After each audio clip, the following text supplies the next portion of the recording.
Ladies and gentlemen, this is TVP World. You're watching another edition of Break the Fake, where we debunk fake news and combat false narratives. I'm your host, Benjamin Lee, and let's get rolling.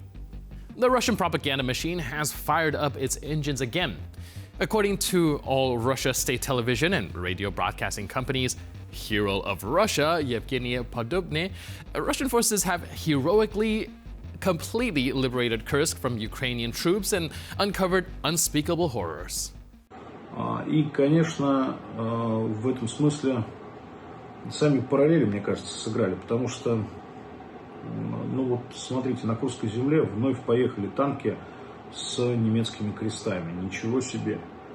На оккупированной территории вновь творились зверства, которые легко можно сравнить с теми зверствами, что чинили фашисты в годы Великой Отечественной войны. И в этом смысле неофашисты, они же, такое ощущение, что просто копировали, косплеили, как сейчас говорят, тех, собственно говоря, фашистов, чтобы ни в чем им не уступать. Вот это огромные раздражители, мотиваторы, и я очень надеюсь, что отложенное правосудие, оно случится, и все виновные будут привлечены к ответственности. Alright, first thing, quick reality check.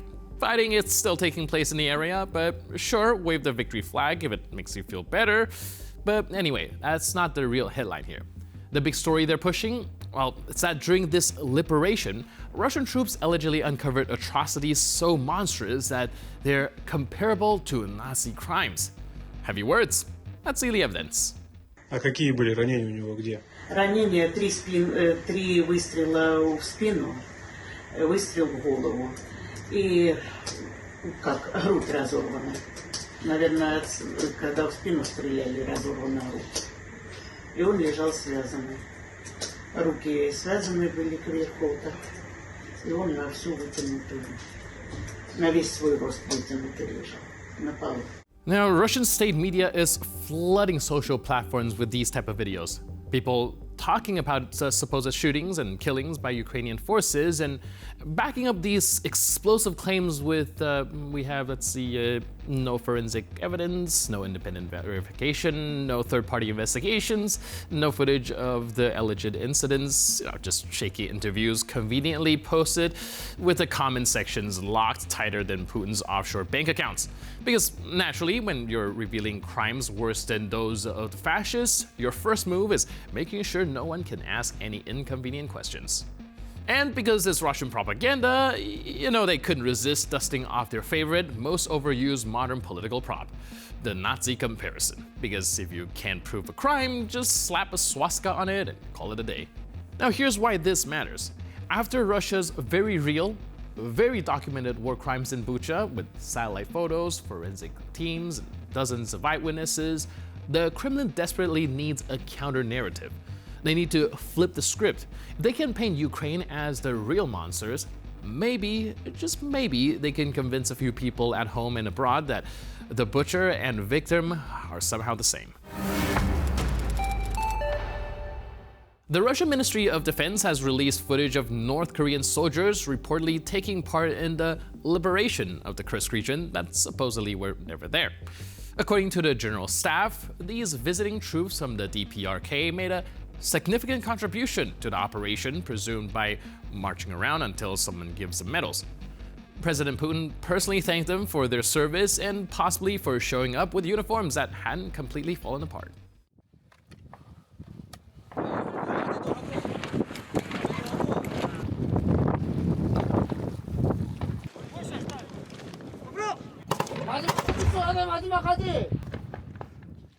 Hey, finally saying the quiet part out loud.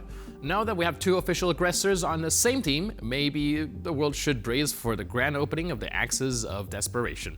One supplies bodies and the other supplies propaganda, and together they might just manage to liberate a few abandoned tractors. After all, when your armies are bleeding and your allies' list fits on the cocktail napkin, why not call in backup from the last dictatorship? What's even the difference between Kim and Putin these days? One launches missile into the Sea of Japan, the other into Ukrainian maternity wards. Either way, they both love a good parade, terrible haircuts, and rewriting history while everyone claps on cue. And now for Minsk. In what economists are calling a cry for help in a tracksuit form, Belarus has announced an ambitious plan to fix its aging population and empty villages by importing large numbers of Pakistani workers and hoping that they don't ask questions. The scheme was inspired by an unusually energetic rant from state TV's top eyebrow-furrowing nationalist, Grigory Azaryonok, who declared that Belarus should copy China's success model. They work 12 hours a day, they eat rice, they don't need breaks, he shouted into a microphone, presumably between gulps of industrial-grade patriotism. Китай, можно сказать, там есть уйгурский автономный округ, но там в основном моноэтническое такое государство. Но как он поднялся? А потому что коммунистическая партия, КПК, жесточайшая дисциплина, и, извините, могут и за чашку риса поработать, особенно в 80-е, 90-е. Могут. Сейчас уже нет, там сейчас и небоскребы, и Шанхай, и отели, и все на свете. Но люди очень скромные. И работают по 12 часов, они в час обязательно обед, и непременно на полчасика еще опоздать. И уже без 10:06 уже никого нет нигде на рабочих местах. Ну что, неправда, что ли? Вот я что, вру? Okay, for some reason I felt personally targeted by the rice-based comments, but moving on. Azaryonok praised China's rice as a product of strict communist discipline and rice-based labor motivation. No lunch at 1, no wondering at 5:50, just glorious productivity, he said, gesturing wildly like a man who's never worked a day of physical labor in his life.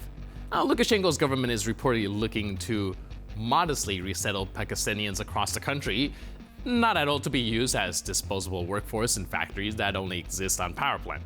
Officials emphasize that this is definitely not a ploy to artificially boost productivity statistics before the next round of totally democratic elections.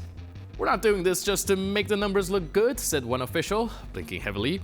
We genuinely believe that if we fly in a few thousand South Asians and put them in villages with no internet, they'll build the Belarusian miracle.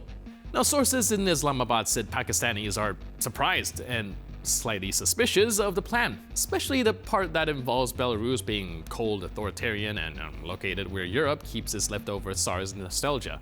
Critics worry that the government hasn't really thought this through. It's like ordering a pizza to fix your roof, said one economist, before being escorted out of the country for excessive realism. Meanwhile, the Belarusian opposition remains banned from politics, public life, and probably fresh air. Moving now to Moscow, Margarita Simonyan, chief oracle of the Kremlin's Ministry of Meta-Narratives, declared on state television this week that Western Europe is now reenacting the Crusades, except with even less sense of direction and significantly more hashtags. Если бы в Одессе не сожгли заживо людей, которые не хотели отказываться от того, что они русские, миллион украинцев бы не погиб, если бы не взорвали Горловскую Мадонну с 10-месячной дочкой на руках. Миллион украинцев бы не погиб, если бы не разбомбили детский пляж в Зугрессе. И миллион украинцев бы не погиб, если бы западноевропейская цивилизация, как современные крестоносцы, с гиканьем и с криком «Ура! Давайте ложные!» мицелями освободим какой-нибудь очередной гроб Господень, которого там не было и нет. И Господь, мне кажется, так далеко от этих мест, как вообще это возможно. Если бы она не аккомпанировала и не включала бравурные марши, не погиб бы миллион украинцев.